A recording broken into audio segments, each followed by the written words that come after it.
your hands together. There goes the neighborhood. And welcome him to the stage. Big round of applause. There goes the neighborhood. And we're back. Welcome back to the SmokeScreen podcast, episode 56. Is that right? Yes. Lawrence Taylor. I'm your co-host, Chuck Avery. And I'm sorry. Oh, shit. I didn't mean to put you on the spot. Chuck Avery. He's the only good I'm one. Earl Avery. He's the only good one out of the bunch. Yeah, no shit. Anyway, so yes, we're back talking about making a murderer and / convicting a murderer, which is the new documentary out. We're getting that in a second. First, I want to thank today's sponsor. Vagisil is back because you can always count on 2 to 3 inch drop on your curveball.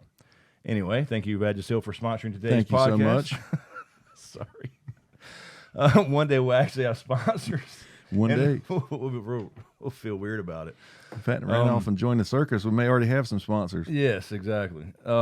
Anyway, so yeah, if you're not familiar with making a murder, you've been living under a rock for the past, 10 years. We talked about this, literally looked at it last night because we found that other video, but our 31st podcast, we did an episode on making a murder. If you have not seen it, just a real quick thing. Obviously, it's the biggest true crime thing, I think, in Netflix history. I would imagine. Mm-hmm. Stephen Avery, this guy, he's put in prison wrongfully for an assault. I won't say the S word just in case. We're going to get demonetized. And it turns out he did not do it, and he's released. And then he is then found, or they tried and found guilty of murder. And back in prison to this day. So this was a huge thing. It really put Netflix on the map, I think. And now, all these years later, because you said episode 1 or season 1 came out in 2015. Yeah, December. I thought it was like 18. We're so many years have passed. But I still had a family. Yeah.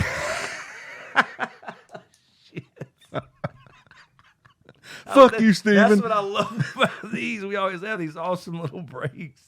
These little comedic breaks. Story of my life. That edit, by the way, was fucking awesome. That was. Everybody I shared that with loved it. Yeah, it's going to be a little expensive, but if you hadn't seen the shorts, there's going to be shorts on here and on the podcast channel. Daisy Dukes. I did rename it the SmokeScreen Podcast Clips. And so there's some clips on there, some little 5-minute videos or whatever we'll cut up and whatever, and then shorts will be on both, and those are going to be great. So I think hopefully it'll do a lot and bring some people here. And by the way, before we get started, if you're on YouTube, do us a favor. Hit that subscribe button if you're into these things. And by the way, we'll be doing the Game of Thrones reactions as well with my daughter.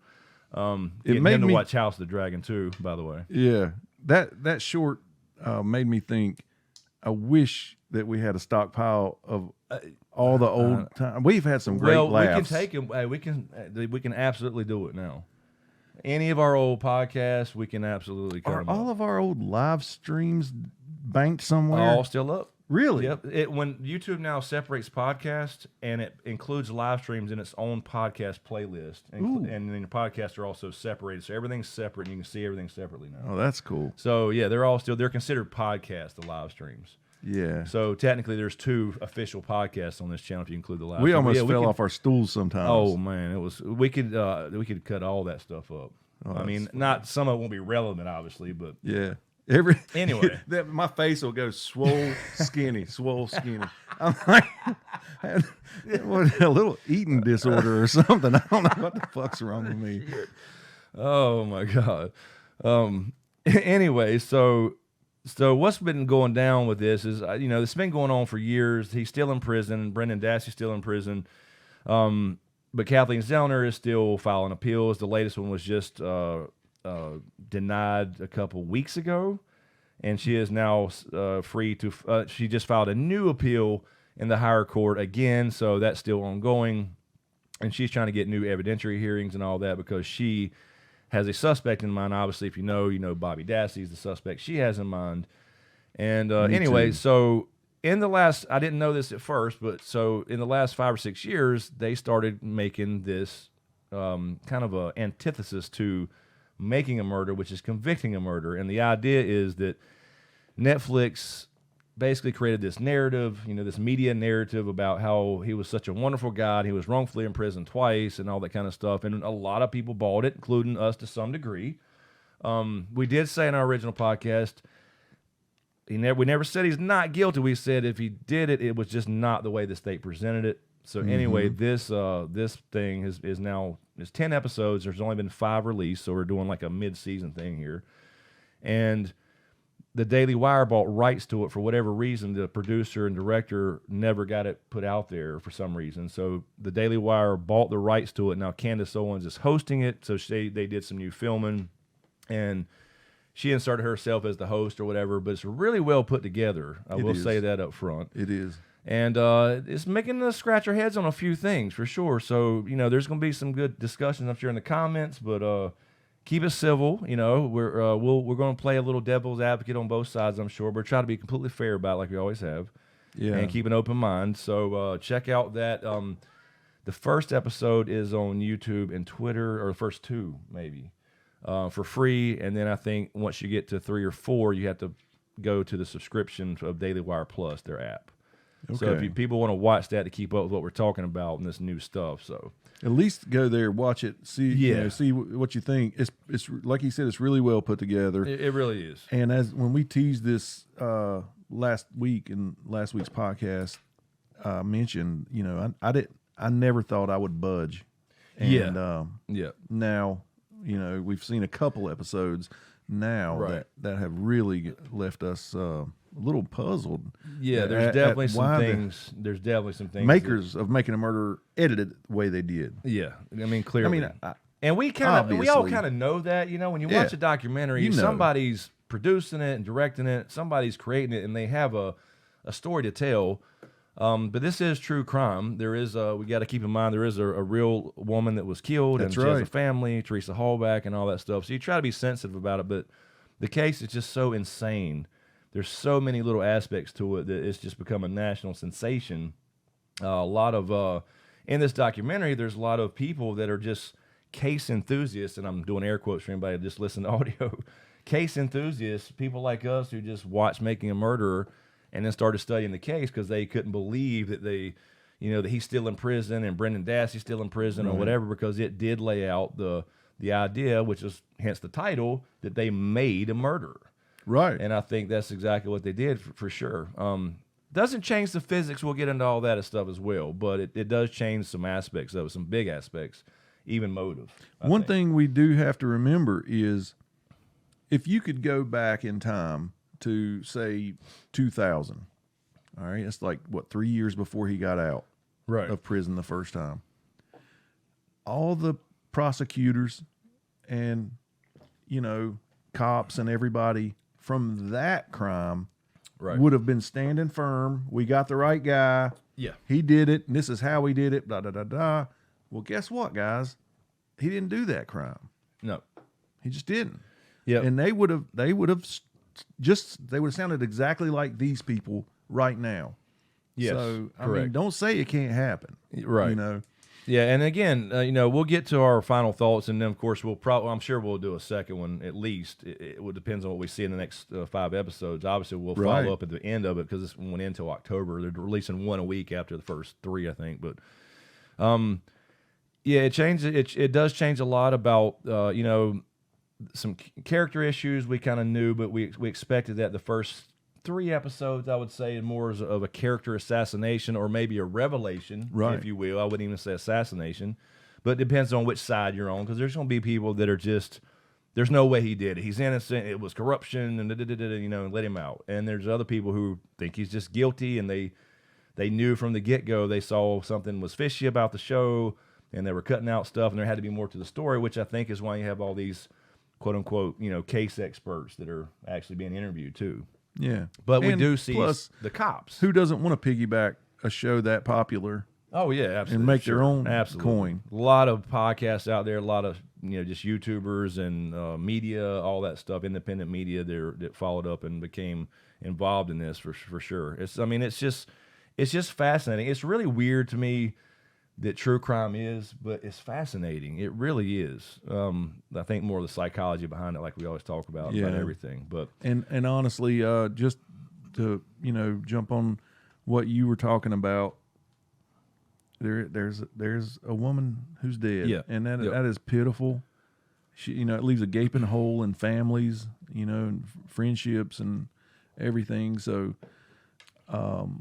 if you hear me sound like, a little cold-hearted or whatever, don't think that doesn't weigh on my mind. I do understand that, she's gone, and that breaks a lot of people's hearts. And I think that's part of it, though. For I know I think about it. We've talked about it before, just between ourselves and the other podcasts. Is, I mean, for me, the truth is important for her.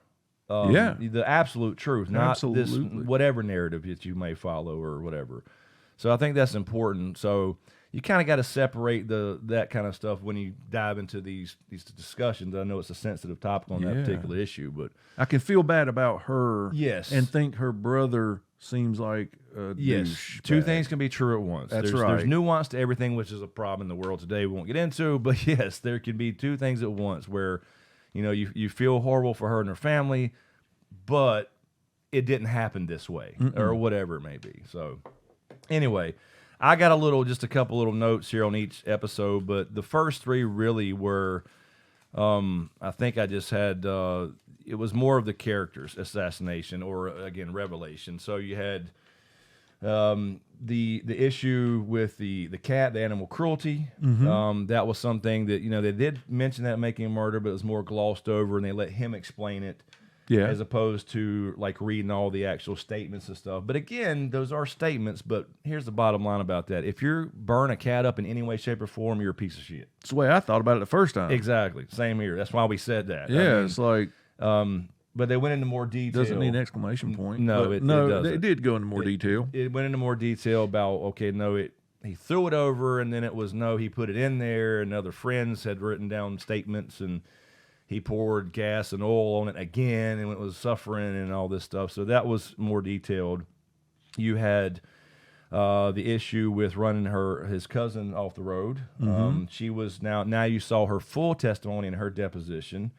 So a little addition to that was that he ran her off the road, pointed the gun at her, apparently empty, to scare her because she had been spreading these rumors about him doing nasty things outside in public on the lawn.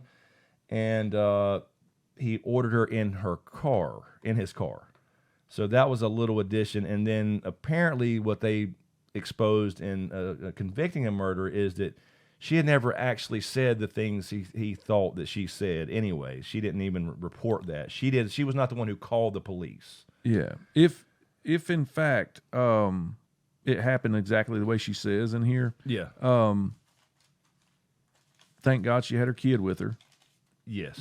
She's like, because, and that almost kind of shows he's got a little bit of a heart right there, because it does. She said, let me go put my kid to bed or whatever, and then you can do whatever you want with me, blah, blah, blah. And he kind of believed her. And the thing is, he didn't want to hurt the kid. Yeah, and I want to say that too, is, they're making kind of a big deal out of, well, he actually ordered her in the car, and that's kidnapping, but it wasn't, because she didn't actually get in the car. No, she drove away. He shook his head, yes, and she drove away. He followed out to a stop sign. She had turned off, and then he turned around and went home. So I'm not saying it's right. I'm just saying they kind of, you got to think about these documentaries. They also have their own narrative. That's right. And it's just the way it is. So I think Candace Owens, her point, and I agree, I'm glad she does this. She's trying to dismantle these media narratives. And I agree with that aspect, and actually appreciate somebody diving into something like that. But so that was a little more detailed. All his past crimes, the breaking into I can't remember the bar at the lake. I can't remember. I want to say it was like Suds or something. Yeah, I think I'm thinking of a something movie. Like that. But he didn't do it once. He did it 3 times, and each time he trashed the place, or on the 3rd time or something. So he'd break in. He was alone. He said it was with his friends, and they were just out bored, being stupid kids. And then he broke in again, and then trashed the place. So it wasn't just like innocent. I broke in and stole $14 in quarters and a sandwich. It was multiple times. He did some other theft and burglary stuff apparently in that area that was documented. This was all like they were showing the police reports and all that. So you kind of went more in depth into his past history, and again, that doesn't make him guilty of murder, breaking into a bar 3 times, or even scaring somebody with a unloaded gun. No. But they're just kind of setting this up and saying basically, I think he's capable more than you think here from making a murderer. And then the bigger stuff was like obviously his relationships with women. Now we said this in the first podcast. I mean, he had a new girlfriend every 2 weeks. It seemed. Yeah. Anybody that shows him attention, Yeah. it was just like, this is you all I want. I love you. I mean, in a couple of weeks, or months, with no exaggerations. Like his first wife, after 6 months or 5 months, marry me. I want you to have my kids. Yeah. So there's something weird there, Yeah. clearly. But apparently, the ex Jody, who was featured in the documentary, she was the one who has DUIs and all that stuff. She did interviews later where she's now saying he's guilty and he's a monster. And then there was evidence from convicting of murder that he beat her. And it wasn't just like statements from her. This was his family. So you had Earl. Earl's his brother's in this thing being interviewed, and Earl thinks he's guilty.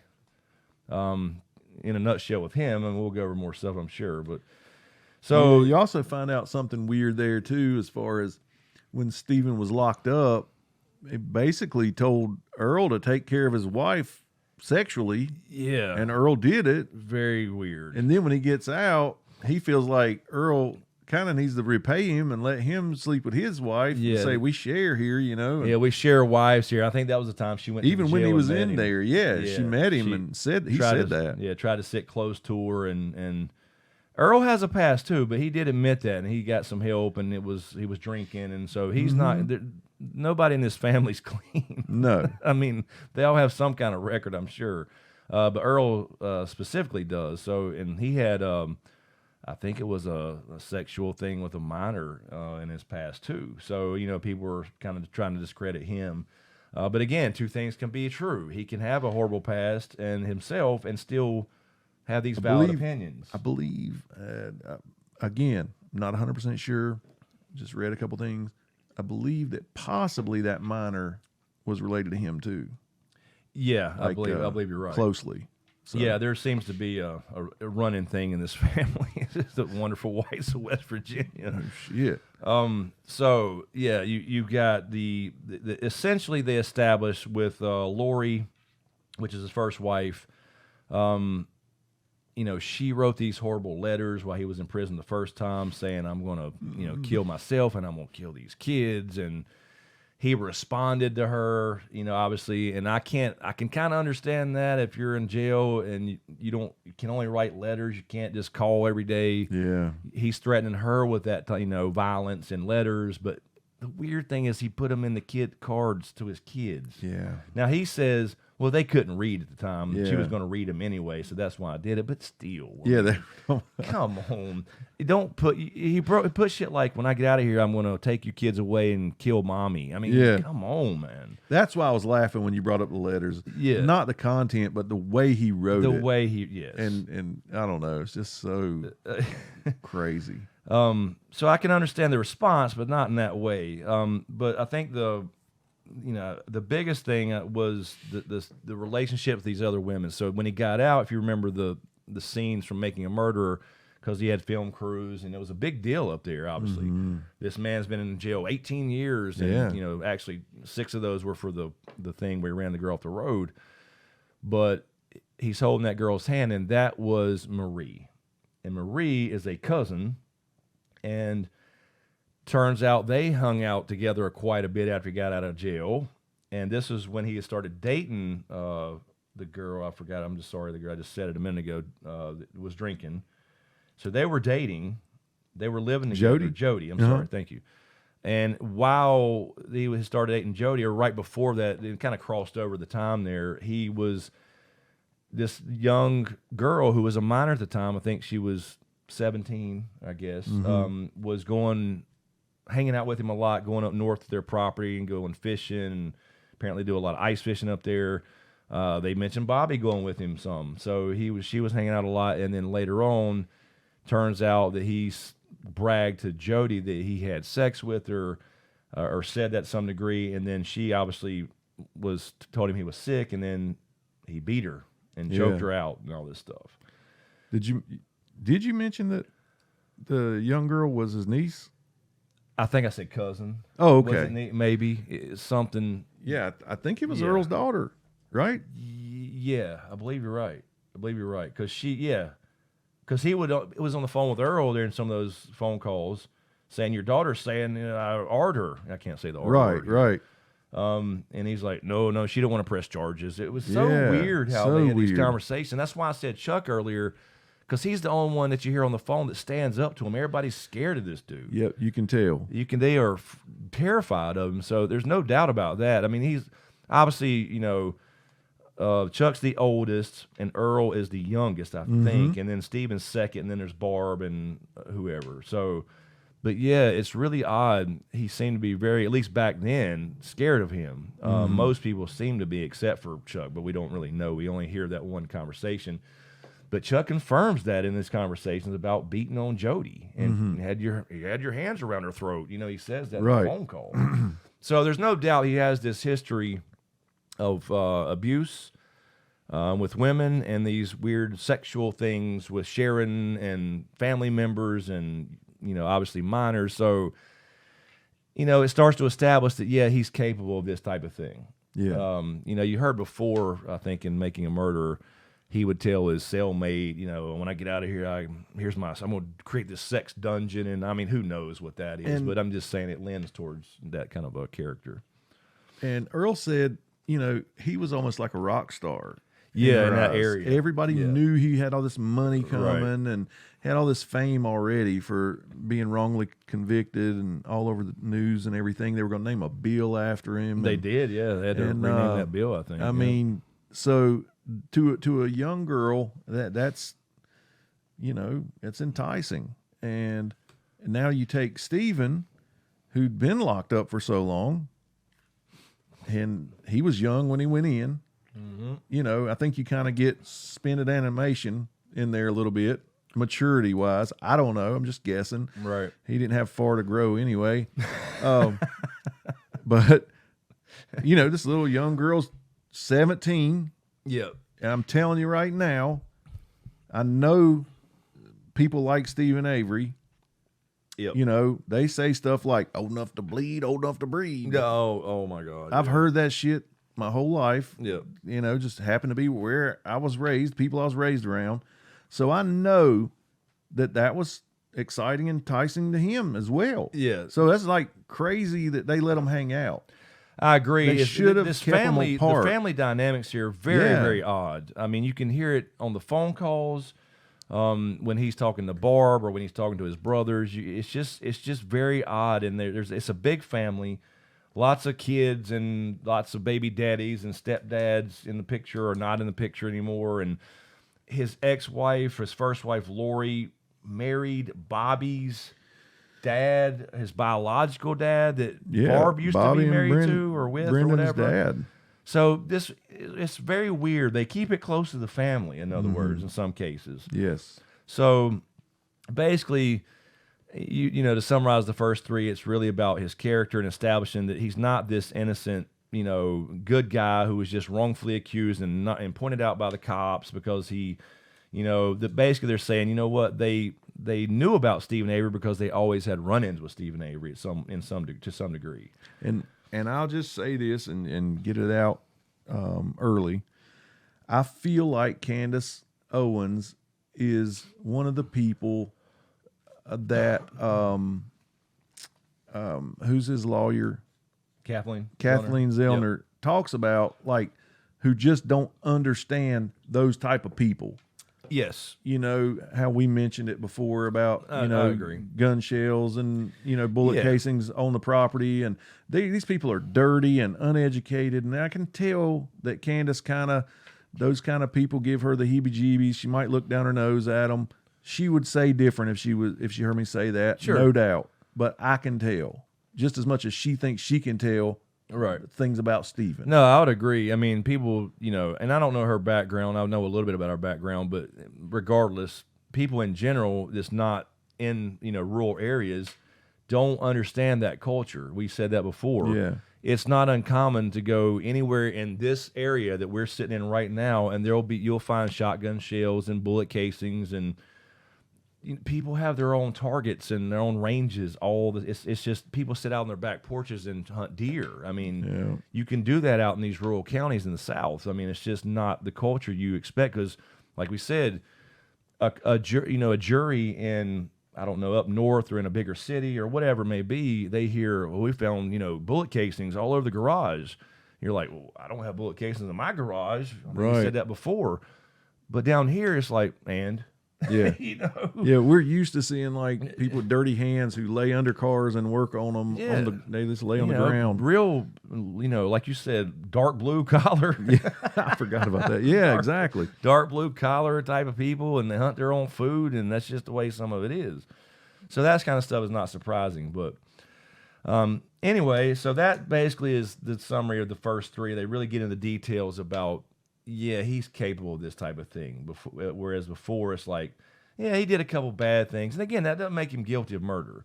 But cruelty to I don't even know if it animals- makes it capable of this. The way they described it, what they described that he did, I don't know that past makes a man capable of that. What, this whole past they described in this documentary? Yeah. Like Messing with a cruelty 17-year-old and burning a cat. Like, none of that makes me think you can cut somebody's throat and cut their stomach Yeah, I mean, open it's and a huge, burn their it body is a huge and all leap, that. but to go from clearly some kind of history of violence to women. And still, smacking a woman around is way different than, no doubt. chaining her No up. doubt. And it doesn't mean he's guilty of murder. It just, Right. that's what they're trying to establish. Yeah, he may be in the right place. I'm not saying he might not deserve to be there. Right. I just don't know. Yeah, that like that for makes example, him if this was a documentary that. about cruelty to animals, yeah, and he got sentenced, and he was sentenced and found guilty of burning a cat, then fine, we're not having this discussion. that's right. But that's not, again, you got to kind of separate all these things because it's not what we're here talking about. But we have talked about the don't F with cats. I mean, yes, you that really, documentary. Yes, you did. That's right. That's one thing too that people, even if somebody admits it tomorrow and they prove it with DNA, right? It doesn't matter. Let him stay because he hurt an animal. Yeah, and I understand that. In I do. the 80s, But, don't fuck with cats. That was a very cool documentary. it really was. The power of people getting together and working on something and looking on the damn internet. Mm-hmm. So then you get into episode 4 where it really starts to get like, okay, you kind of expected 1 through 3. We knew some of this stuff because we all did our own research to some degree. And you expected like, all right, they can't tell me anything. I know he's an asshole. I know he's done bad things and robbed, places and probably beat up his girlfriend a few times. But you start getting episode 4, we start getting into a little more evidence stuff. Yeah. Which again, I can't wait to see if they tackle episode or season 2. They have to. If they don't, they're going to blow it. I really think they will. Unless they plan on having a second season to cover That's it. true. That's the only way they're going to get by with it. That's right. But damn, don't make us wait. I know. I mean, if you put this together, let's see it. Let's see what. That's let's right. See you go up against Kathleen Zellner because. But the thing is, though, this kind of lines up with what we're going to talk about in these next 2 episodes, the cops specifically. Yes. It kind of lines up with Kathleen Zellner's theory. I mean, I agree. It really does. So, a couple little things I had. I can't even read my own writing, and I need your glasses apparently. But okay, yeah. Though, so one of the big things was, he never changed his story. He's always maintained his innocence, and he has to that degree. But it turns out he actually did change his story about seeing Teresa. So, that was the big thing in episode 4. Right. So it turns out that was it Colburn who went out there? He was sent out there. He went to see Chuck. Now, you find out that Colburn, who was the guy who called in the plates that everybody hates, one of the guys, him and Link, goes out, sees Chuck. Chuck's not there, and Stephen walks out of his mom's house, and I believe he told him, was it him he told? I could be mixing 2 things up, that she never showed up. I believe. No, he actually told his brother. Earl. That's right. I'm mixing 2 things up. Yes. I'm sorry. Stephen told Earl she never showed up. Why would he do that? That's the kind of stuff that you don't know. You don't know that from making right. Murder. You heard that he just told the same story. She showed up, she took some pictures, she walked back to her car, he followed her, gave her money, she handed him an Auto Trader magazine, he went back in. And of course you heard, well, he came to the door in a row one time before, and it kind of freaked her out, but she obviously wasn't scared to go back because she went back. Yeah. So that's been talked about, obviously. And I'll also say, Coburn, he's one of the ones who I couldn't stand his face. No, right? Like every time I saw him, it was a smirk. Yeah, it was like almost like he's happy to see this happening, and that's the way you felt about it. He is in this documentary a lot so far, and I feel differently when I see his face appear on the screen. It's like I'm chomping at the bit, waiting to hear the next thing that comes out of his mouth, because he's really well spoken. He explains things really, really well. Yep, that make complete sense. Yes. I mean, dude seems like a really cool guy, like normal. Yeah. And I don't know. This thing's really it's shaking the foundation. It is for damn sure. Again, not how it happened. We'll talk about that in a few minutes, I'm sure. We'll get to it. But so it turns out he told, like you said, Earl, she never showed up. And then will you touch on what Coburn said about going out there? How he was like, it's no big deal that I went out there. Yeah, because this is what you did not find out in Making a Murder. And again, we're trying to be fair here. We do have other opinions, but we're just kind of laying it out. Okay, the cops are so anti-Avery. Yeah, that's the big thing. You leave the documentary thinking this. Yeah, right? You thinking they hate the Averys. They hate the Averys. You know, anytime they can get an Avery, they're going to get an Avery. You know, that's kind of what you're left with. Turns out, Manitowoc County has a contract with Avery Salvage to tow cars. Yeah. That was a big revelation to me. Right. So not only that, but Colburn, is friendly with Chuck and a personal customer. Yes. So he's been there plenty of times to get his own vehicles worked on. Right. And so that's why he was going to see Chuck that night or whatever, and Steven walked out of his mom's trailer. Exactly. It's weird. That changes the whole dynamic. It changes everything. And it's weird how everybody's in everybody else's houses all the time. Yeah. They just walk in and out of everybody else's houses. He's in his, he's in Barb sometimes, he's in his own, and he's in his parents'. But yeah, so hearing that Colburn, was going to see him and was friendly with him. I mean, I'm not saying they were best buds. I didn't say that necessarily, but they were friendly, and he had been there several times. And the county had a contract with them. Mm-hmm. That doesn't sound like a family that hates the Averys. I know. Or, I'm sorry, a police department that hates the Averys. And that's a pretty big revelation. And on the last episode we watched, he actually says, look, I was actually happy for the guy that he got released the first time. Because I wouldn't want to spend time in prison for something I didn't do. Yeah. And he sounds like a pretty straight guy, straight and narrow at least. So, but really quick before I get more on Colburn, so just to finish the story thing, so he did say he didn't show up, and then it changed to, well, yeah, I saw her through the window. Yes. And then it became, okay, she came out, she took the pictures, I paid her, and it kind of changed where she went up to the door versus her following her to the car and got paid. Right. So that changed 4 times to the current story.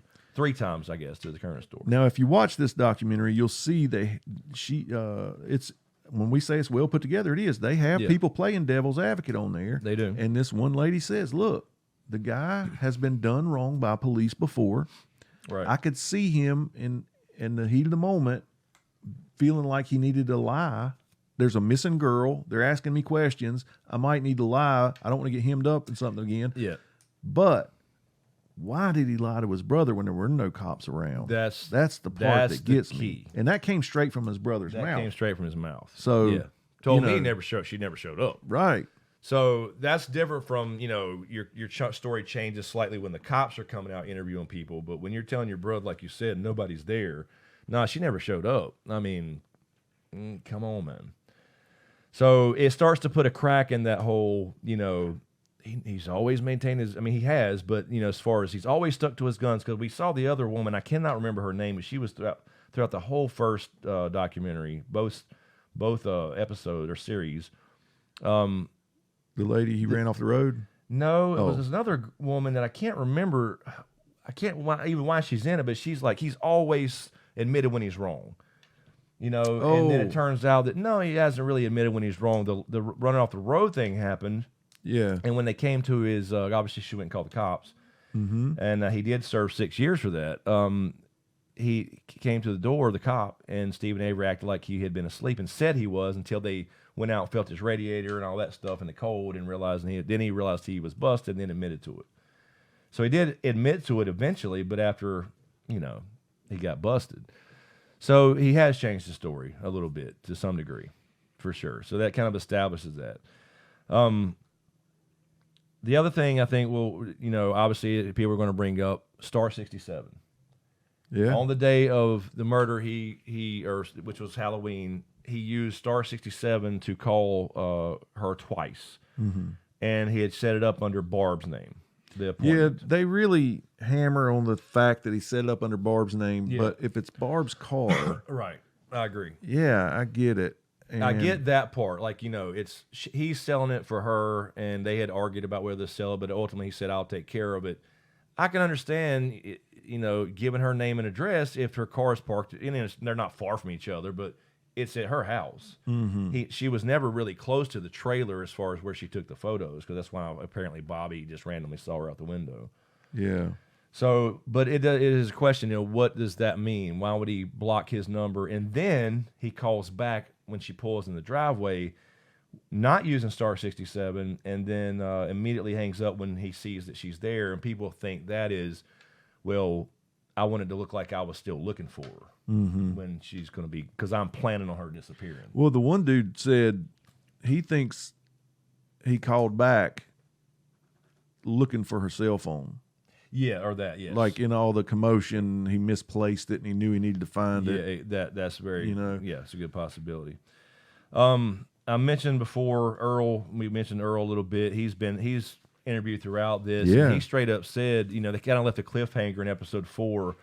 Do you think your brother's guilty? And, kind of went off. But he comes back and he ends up saying, yeah, I think he's guilty. And he don't believe that it's a motive about the money. Yeah. The money is not a motive because there's a little more to the story than just kind of like he had $32 million. Well, he kind of says a part of me doesn't think he did it. Yeah. But another part of me thinks he did it. Yeah, because he's telling stories about, seeing him drag Lori around the damn, I think it was an RV by her hair. So they've seen this side of him, and they probably grew up with it, I'm sure, to whatever degree. I'm sure. I mean, obviously brothers fight anyway and all that, but maybe he took it to a different level. Clearly they were, again, seemed scared of him. Even to this day, him being behind bars, they seem, I don't know. It's hard to read people through when they're on a documentary set. They may have nerves being in front of a camera. Or yeah. You can tell by the phone calls, like between him and Barb. When Barb was going back and forth about thinking Stephen did it and drug her son into it and everything. Right. And then she all of a sudden switches up and doesn't think he did it. Well, then when Zellner starts throwing accusations towards her new husband, now she hates Stephen again. You better get the bitch off my family again. Yes, I called that bitch today. The way I don't know. You can tell Stephen is not afraid to say anything to any of his family about anything. He does not hold his tongue with them at all. Not at all. And he did say during his conversations, we're going where the evidence takes us, because I know it wasn't me, so I understand that, but he is not. He will say whatever. So I do believe there is that. He knows everybody's afraid of him and his family. Yeah, he seems to use that, and that was definitely brought up in the other episodes, the first 3, where talking about all the girls and the family members is, I would always say, and that's what, Earl said too, was I can do whatever I want. I'm out now. They can't fuck with me anymore. So there was always that kind of motif going on, that theme with him. Untouchable. I'm untouchable. Yeah. Exactly. So, a lot of little things start to kind of crack in the foundation of, whether he did this or not. But again, we have to wait till we get to the good stuff as far as the science and the physics behind actually what happened to Teresa. Episode 5, again, this is where we start getting really into Colburn more heavily. And you find out from Colburn, all right, they're basically so talking about the motive was, and Stephen said himself, I think they're after me because I have this civil lawsuit going, $36 million. And in Making a Murderer, Colburn and Link were two people that were deposed. So that was the big thing. You got two cops who are being deposed in a civil suit against the county, and then the sheriff and those two, and they were going to be personally liable. Right. And you're like, yeah, I mean, that's perfect. Yeah, let's get rid of this dude. I mean, I can't afford any kind, it's going to wipe out. Because, I mean, obviously nobody's got $36 million, but you don't think about that the county has insurance, and insurance pays all that. And when he did settle for $400,000, that's what they paid. They paid. Well, it turns out that, yeah, he was deposed along with Link, but with like 30 other people, and he was never a defendant. So, in other words, Making a Murderer took out a huge chunk of testimony from the lawyer, Stephen's lawyer, and he says, and you hear from Making a Murderer, yeah, he was pulled into the case, and you think, okay, he was part of the case, and you see the videotapes of him being deposed, but he was never named a defendant of the case. Yeah. He was never liable for any of that money. One really good thing this documentary does is it does a split screen. Yes. It'll show Making a Murderer and what's said, and then it'll show actual trial footage. The full and statement. What's said. Yeah. And you see huge gaps, and they're important gaps, not just time-saving gaps. Yeah, yeah. There's definitely, obviously, they got to cut out some stuff. You can't watch, it's just the whole trial. But that was very much on purpose. And you're thinking, yeah, this guy was, this gives him motive. Yes. It's huge. Huge. Link, too, he was never a defendant. Right. So then you find out, as far as Colburn goes, okay, during the first crime, which was not him, it was the other guy who was in prison, and they found out via DNA, and this is what exonerated him. Colburn was in the military, in the Air Force, and stationed overseas.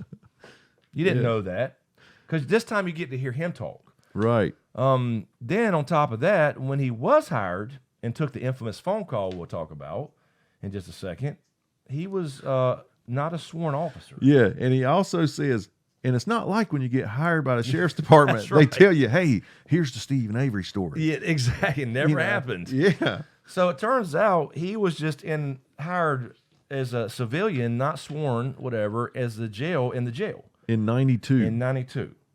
And this was... So Stephen already, the crime happened in 84, I think? Crime happened, 85, 84, Somewhere 85. around in there? Yep. So he'd already been locked up for a while. So then Colburn gets hired. He's in the jail. He's not a deputy yet at this point. He gets the phone call, which is everybody's talking about. And this was a big gotcha moment. It really was. In Making a Murderer. Because he takes his phone call, and then he didn't write a report on it until like 8 years later or something, 6 or 8 years later.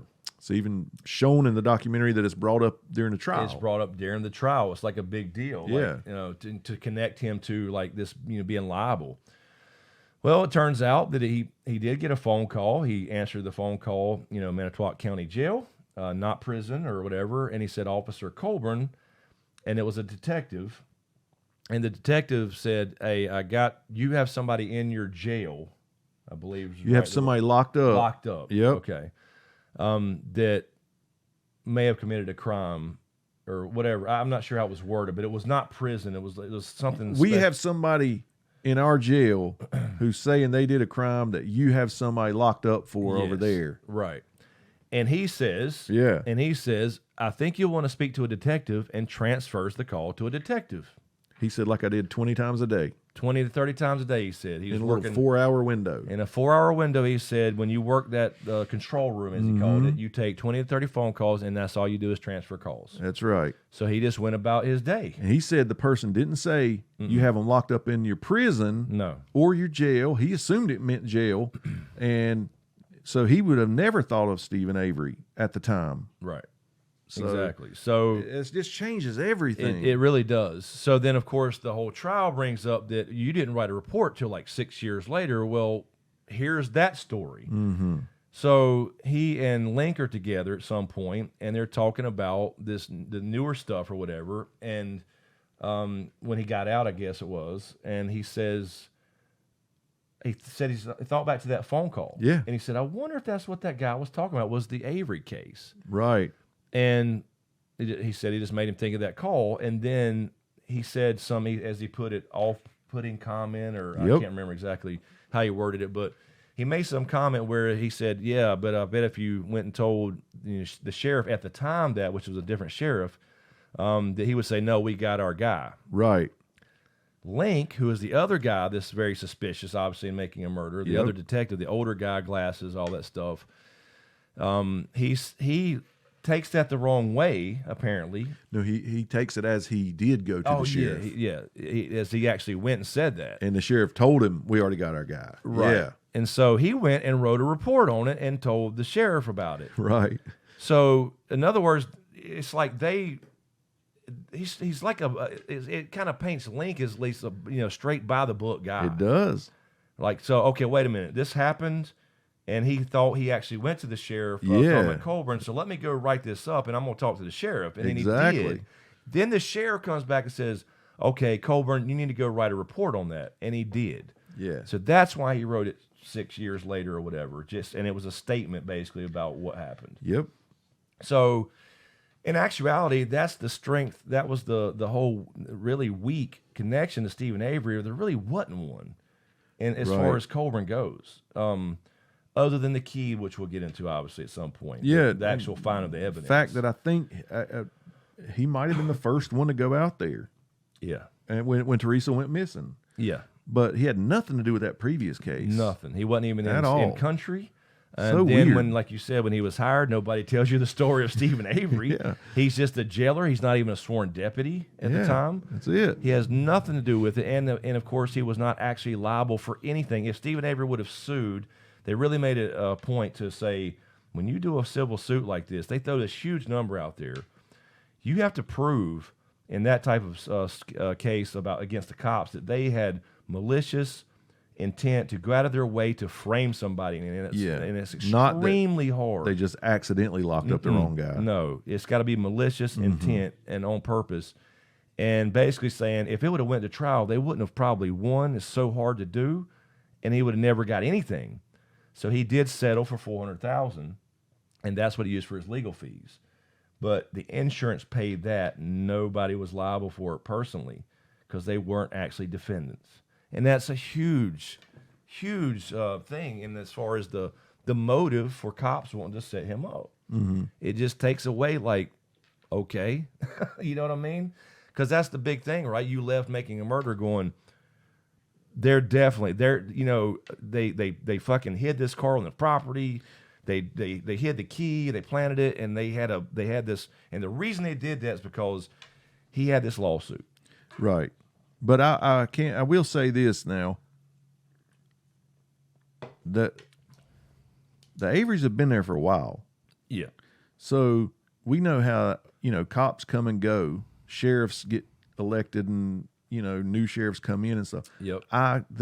There still could have been we hate the Averys because how dirty they are, how uneducated, how uncouth they are when they're in public. We get a lot of calls about them, foul mouth, whatever, slapping girls around, whatever happened. Right.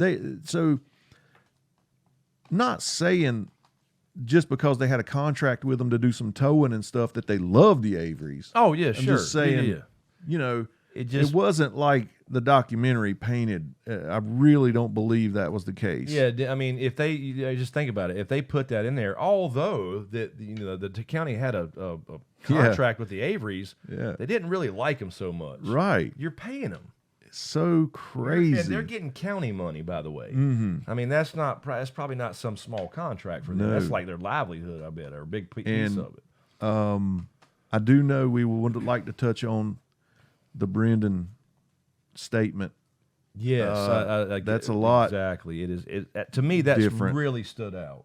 Yeah, it did. It really stood out because I know for a fact, as far as I'm saying fact. I know what you mean. But you know what I mean? Mm-hmm. It was to two judges in the federal courts.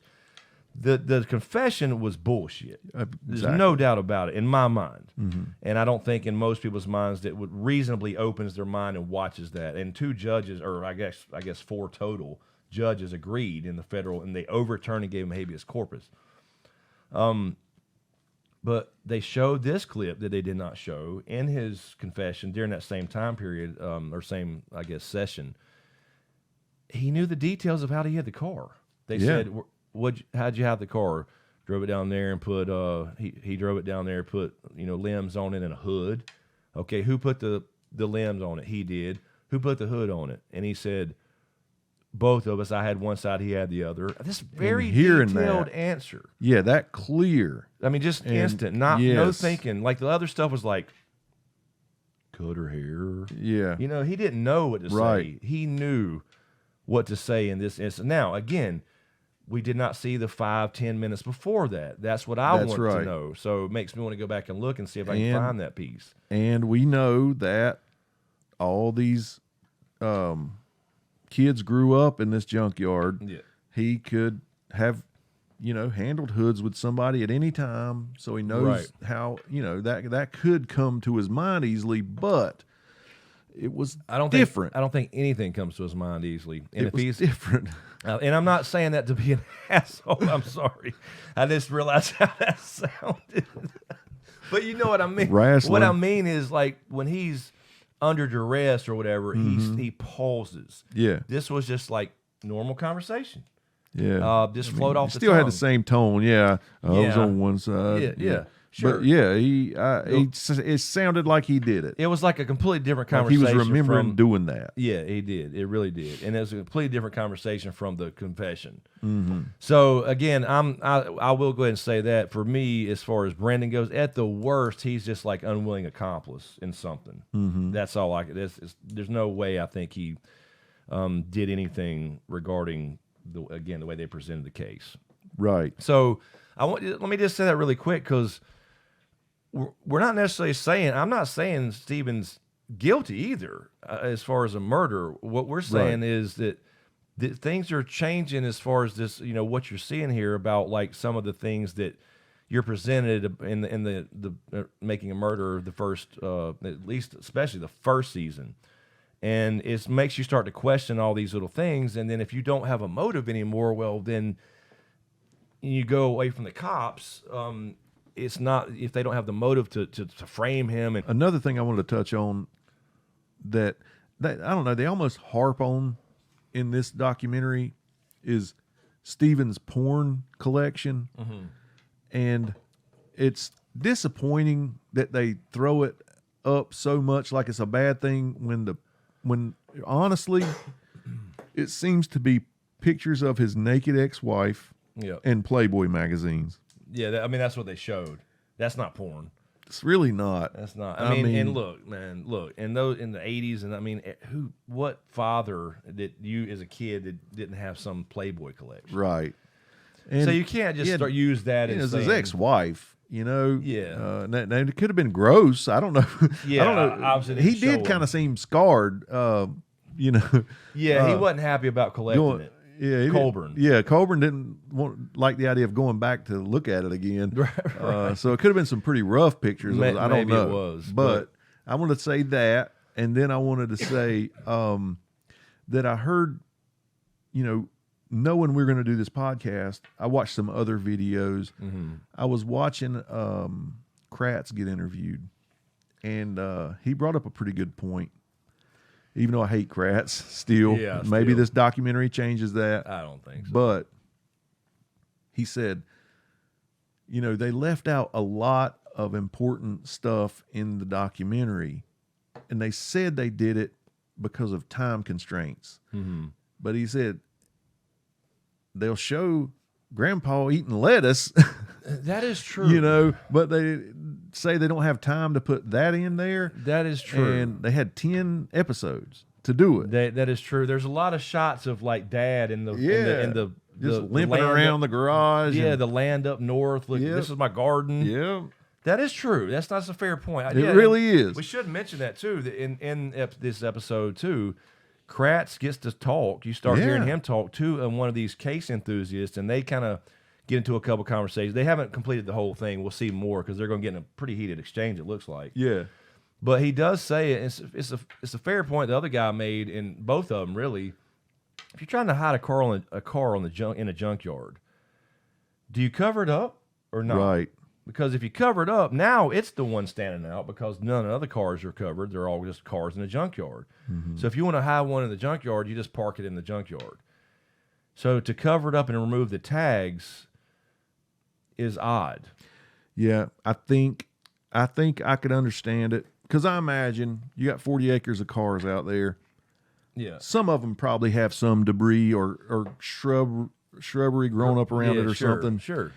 That car was a lot newer, they were saying. Yeah, in that spot. I could see somebody, I hate to say it, with a lower IQ thinking that's the smart thing to do. Oh, yeah. Not knowing that it for really sure. might. And it's like because they say that whole row, all those were like from the 70s. Yeah, well, and the then guy, here's this one the guy on car. the stand said they were all, the cars in this row, they were all like very faded, rusted paint, you know, and this was like a shiny new car. So I can get that. But it is something to think about, you know, if you're trying to hide a car in a junkyard, you know, you make it stand out by, you know, again, maybe not that spot, but you make it stand out by covering it. And then, of course, you got the other thing with, okay, the tags. We didn't know this. I didn't know this. Maybe I missed it. But the tags were found in another car close to Stephen and Barbara's trailer. I'm going to keep saying Barbara's. They keep saying Stephen's trailer, but they're really close to each other. It was just, they were rolled up like they always do. Like, you know, they take them off and they roll them up. They confirm that's how they do it for whatever reason. And it was found in a completely random station wagon near his house and across from Barb's house, essentially. Or Bobby's house, maybe I should say Bobby's house. Yeah. So that's interesting. You know, It you hide is. the car and then you take the tags off and the battery, which is how he got so-called sweat on the hood latch, apparently. So that's a little odd. Just a random car. You know, you could have burnt those. I don't know. Melted them, whatever. So a lot of little things. I still say, though, just like we said in our episode 31 podcast, I don't believe he went under the hood. There'd be blood everywhere. No, I don't either. Takes two hands to go under the hood. Two hands. You're not like one hand in this thing and then throwing it up and grabbing the battery cables and no, you know, you're not throwing it up and catching it with the little. And if Brendan helped him, Brendan's sweat would have been in there. You know what I'm saying? That's right. Why? It feels weird to me still. The bottom line is you cannot have an open bleeding wound, leaving blood in the car, and then leave no fingerprints anywhere on the car. Can't do it. You can't do both. It's pick one. Especially him. He can't do it. Couple little quick things, real quick. They kind of clarified the whole Manitowoc County is supposed to be involved. Because the sheriff did say at one point they're to avoid a conflict of interest, this other county where she initially was reported missing, they did the investigation, they led it, but the cops were out there, and that's the big thing. And why are these cops even out there? They're not supposed to be there. Well, they actually were. They were just there, and they said, you know, just to cover our asses because there could be a perceived conflict of interest. Wherever you two go, meaning Link and Colburn, this officer goes with you. Well, not just necessarily them. I mean, because of him talking. Yeah. Basically, any of the Manitowoc needed an escort. But they were needed because this is, again, we got this perception it's like a big department for whatever reason because they kept showing this kind of nice court building. Yep. I think that's what it was. Very small, limited departments. Very basically small patrol counties. officers. They're just patrol officers. Yeah. So there was only a handful detectives that were investigators and things like that. And that's what he was saying is there were only a handful. Fassbender was taught. He's in this a lot too. Yeah. You know, they brought in the state patrol for security and all that. They brought in firefighters. They brought in jail techs just to start searching things because it was such a huge property. And Colburn and Link and a couple other ones, including the lead detective from the other county, they were evidence handlers. They had been trained to handle evidence, right. So that's why they sent them to the trailer. Yep. So just to throw that out there to think about, they made it a thing like they are not supposed to be there when they actually were fine. They just had to be escorted just in case because they were there. It's not like somebody kicked them off. Yep. So they did make that a point. So it's not like, you know, like they kind of made it out like, yeah, they weren't allowed. That was never a decision to be made. That was their decision. That was the DA from Manitowoc County saying, you know, just to cover our asses, let's make sure when you're out there, you're with somebody from over here. So that was their own decision. They didn't have to make that decision. I don't know if I've said this just in conversation with you or if it was actually in our last podcast, but I believe this probably happens across this country all the time with law enforcement. if they really feel in their bones that they have the right person, they just don't have a lot of evidence to prove it. Yeah. That's where I'm going with, how the police are involved with planting evidence. Yeah. If that happened, that's why I think they did. Not necessarily because of fear of the lawsuit or anything, trying to pin it on. I feel like they really believe they got the right guy, just like they did in '84.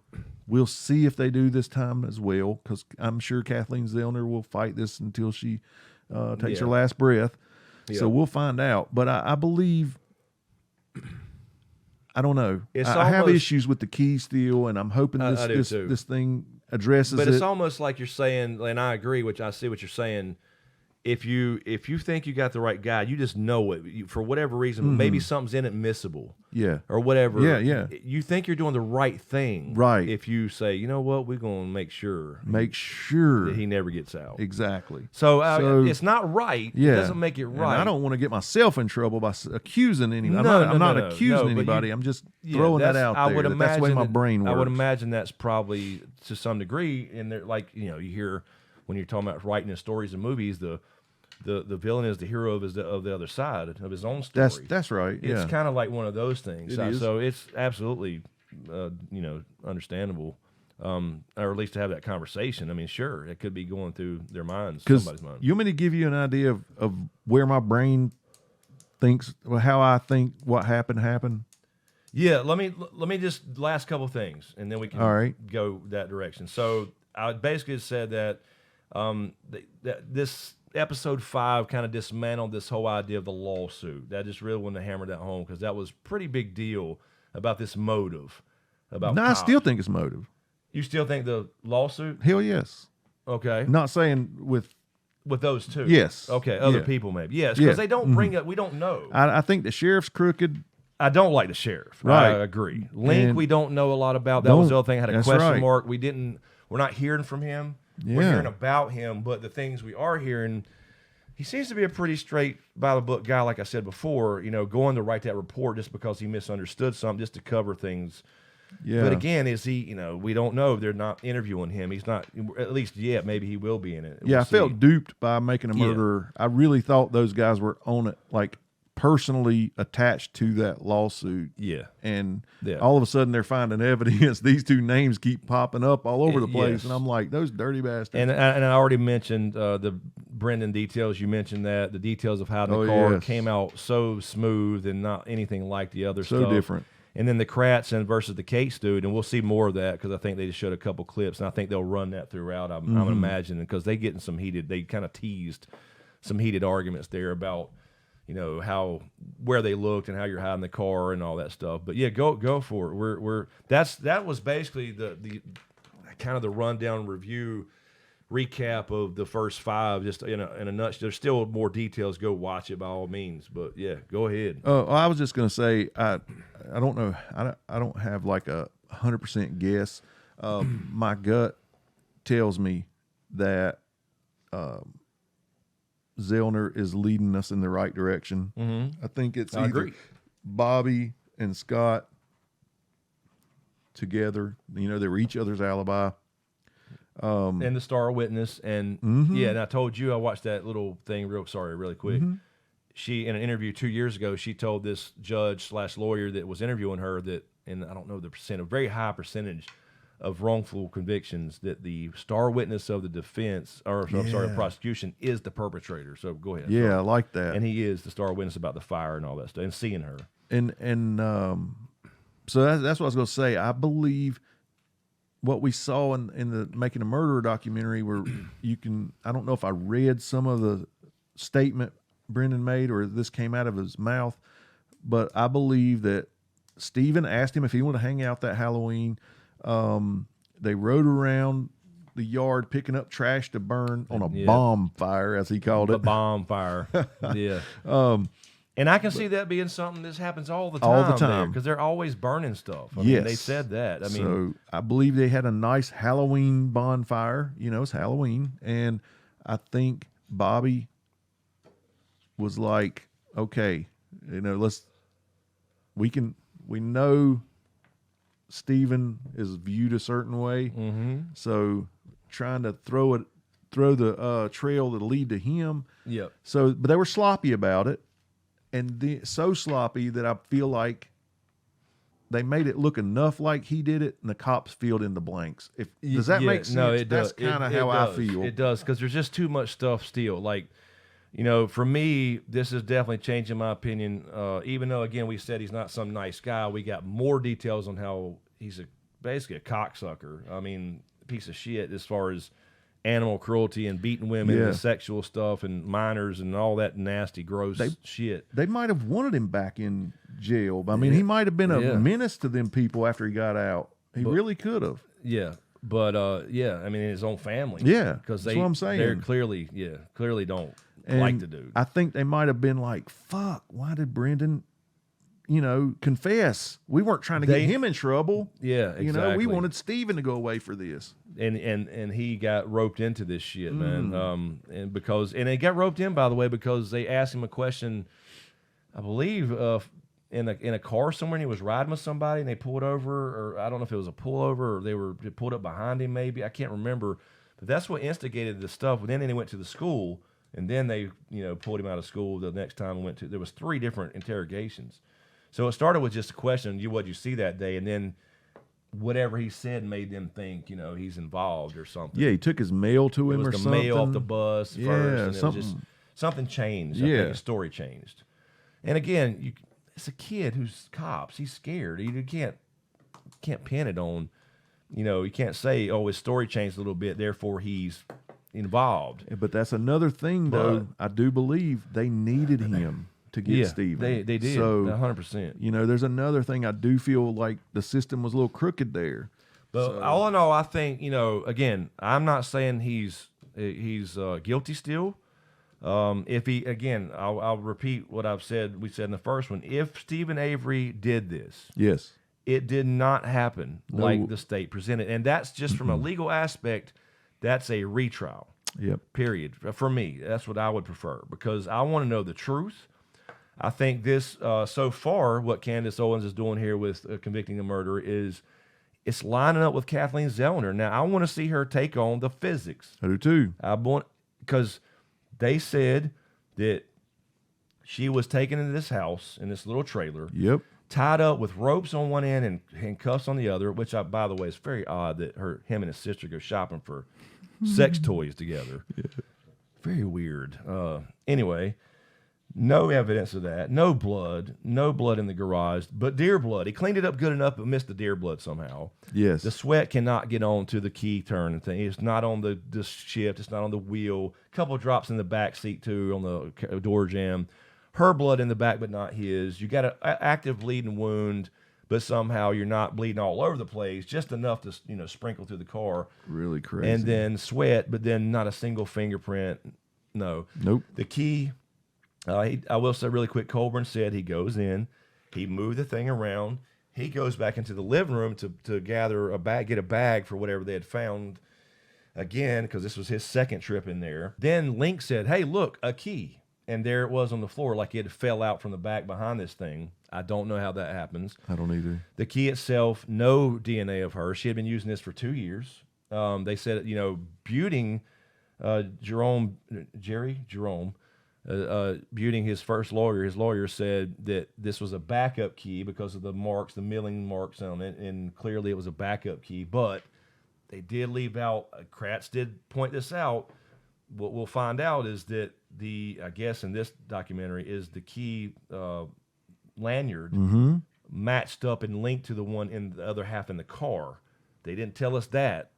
So there's things on both sides that are really like, damn, it's kind of throwing you back and forth, almost like a fucking roller coaster. Right. But I still maintain from our first podcast, first time seeing this, and now watching it again, the full 2 seasons, it just did not happen the way they presented it, and that's enough for a retrial, in my opinion. You have the other site in the cul-de-sac. Because, Kathleen Zellner did the reenactment, what she thinks happened with Bobby. Yeah.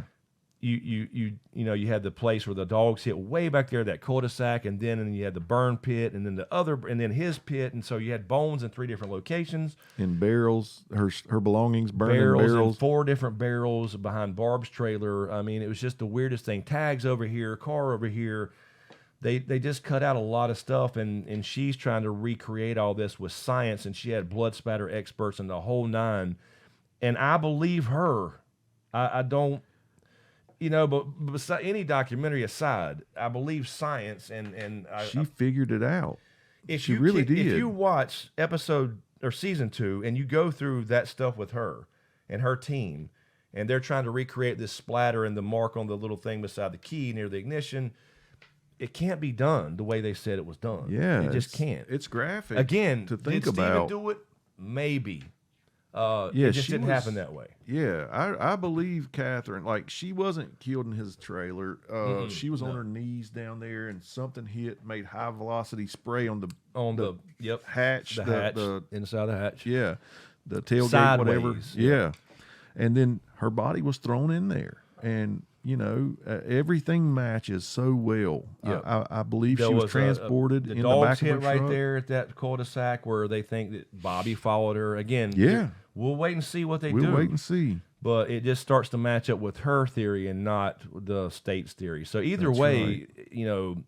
Again, this, I think they, and she did say in another interview too, by the way, just real quick, is that most of the time these judges in all her cases always want to hear new evidence. Now, they have ruled against them, so they'll have a new evidentiary hearing and then say, no, this is not good enough or whatever. Yeah.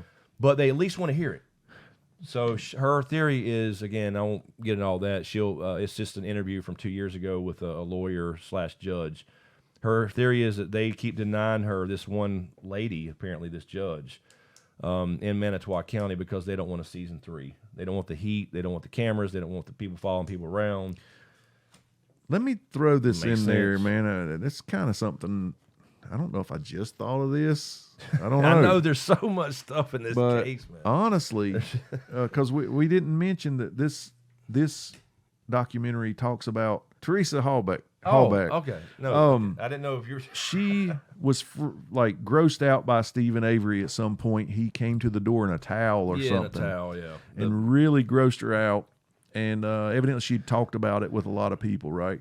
So as we were just discussing this and Kathleen Zellner reenacting it and everything, yeah, I feel like Stephen could have done the exact same thing, followed her down the road and all that. You know what I mean? Yeah. Just like Bobby. Yeah. Yeah, sure. So all like you've said, we've said, it didn't happen the way they said. No, it just didn't. I mean, that's what I'm saying.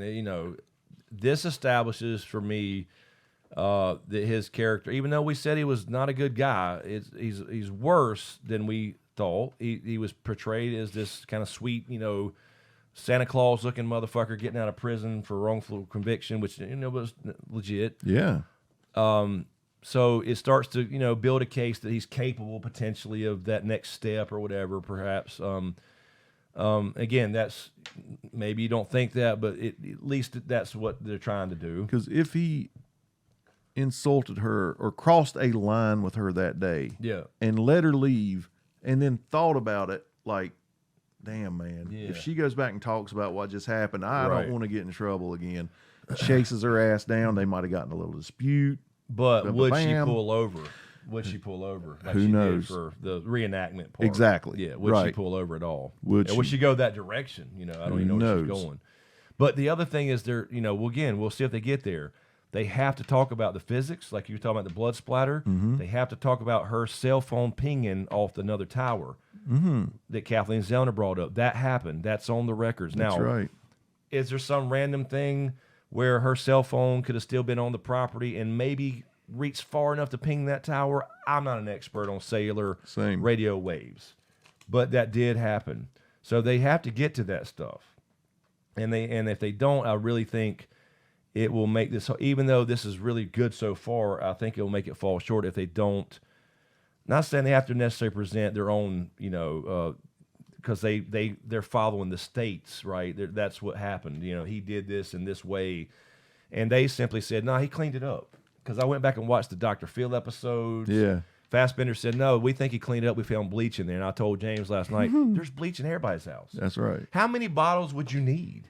Yeah. There would be bleach smell. Yeah. You would be like, that would be a no. You walk in and go, oh, God. 'Cause Yep. if anybody's ever cleaned with bleach, Yeah. you know how strong that shit is. Yes. And if you don't have And it's all the obvious, windows, too, yeah, it's obvious. When you clean with bleach. You're not doing it that good. So they use Stephen Avery's IQ for and against him whenever Yeah, they need to. that's right. He's not smart enough to do this, this, and this, but he's smart enough to do this, this, and this. Yeah. It's really, really an odd and fascinating case. And again, you know, somebody is. died, and this girl had a Beautiful. whole life ahead of her. And I've even seen last night, dude, just real quick, stupid, crazy theories out there, people going into where she's really still alive, and she was actually selling pornographic, you know, stuff for kids on the side, and she's the evil. I was like, come on, Wow. get the fuck out of here. Yeah.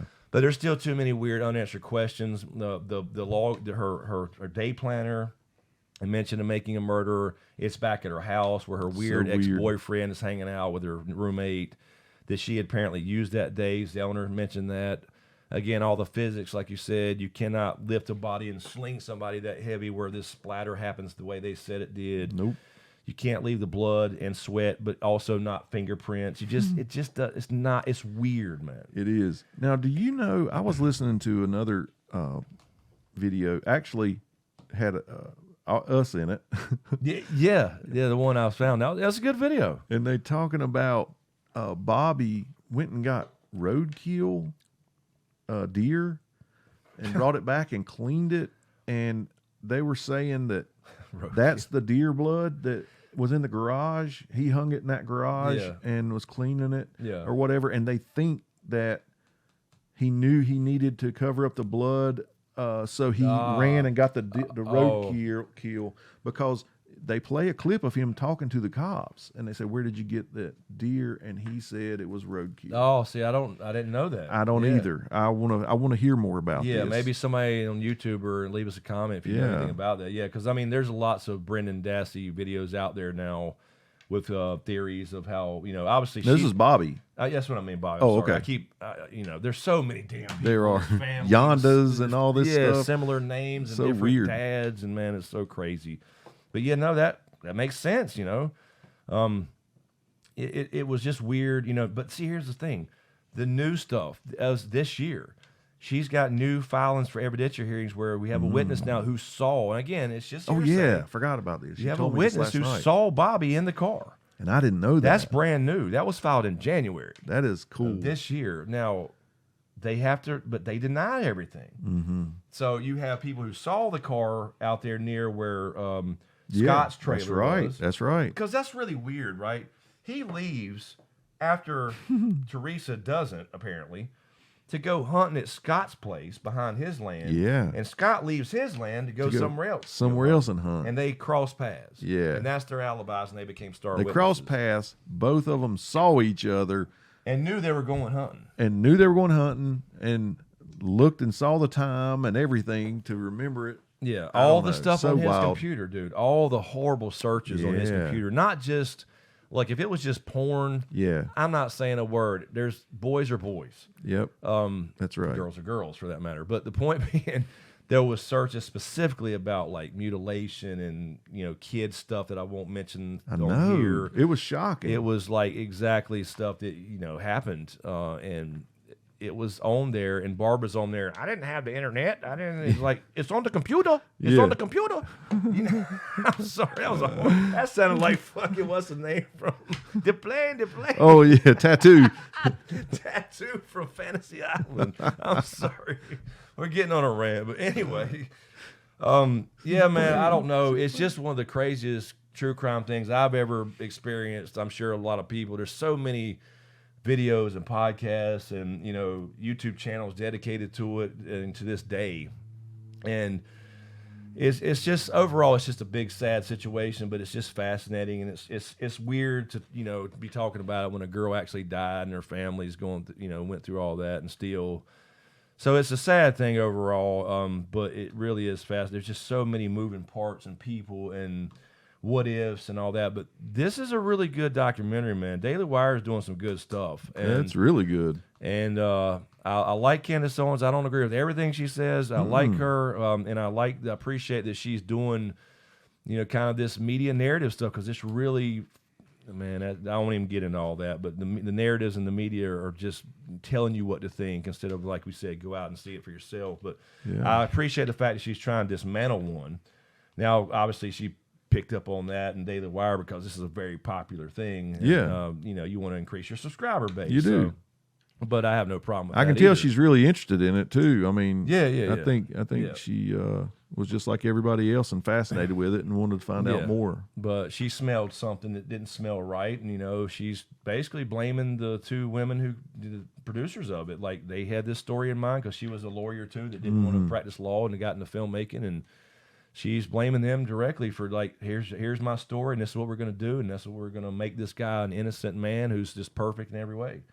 And they kind of did, honestly, regardless of how it happened. It did not happen the way the state presented it. So we'll see where they go. I'm really, really curious on, and Zellner's not saying anything. The only thing she's ever mentioned, she tweeted, Candace Owens has incorrect information. Right. Now, so far, there's nothing incorrect if you go by the statements and the reports they're showing. Now, again, unless this one's leaving out stuff. Exactly. Are they leaving out stuff? Did they leave out the little thing before Bobby said exactly how they hid the car? I don't know. I mean, I don't think they'd be caught. Somebody's looking at it right now. Yeah.